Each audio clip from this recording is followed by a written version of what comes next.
Maari kang pumayat pero may love handles pa rin na ayaw mawala. Ito ay dahil pagkatapos ng edad na 40, mas madaling mag-imbak ng taba ang katawan mula sa parehong pagkain. Kaya narito ang 10 napatunayang paraan para mabago ito. Numero 10. Unahin ang protein.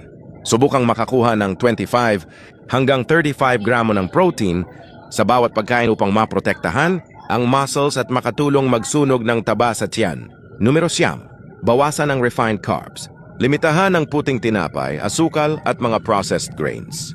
Mas piliin ang carbohydrates mula sa mga pagkaing direktang tumutubo mula sa lupa.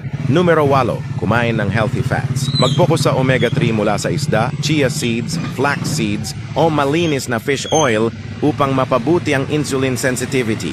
Numero 7. Maglakad araw-araw.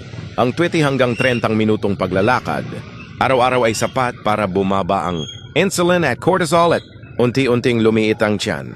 Numero 6. Kontrolin ang stress. Kahit 5 minutong mabagal na paghinga o maikling paglalakad ay makakatulong. Magpababa ng cortisol at makatulong sa paglabas ng taba sa tiyan. Numero 5. Limitahan ang alak.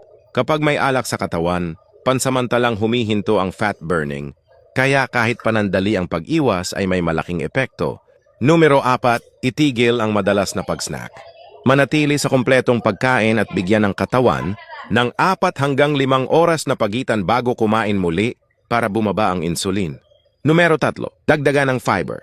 Ang pagdagdag ng 8 gramo ng fiber bawat araw ay napatunayang nakakatulong paliitin ang sukat ng baywang. Numero 2.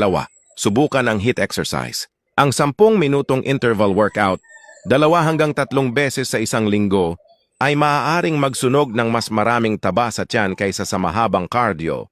Numero 1. Matulog ng sapat.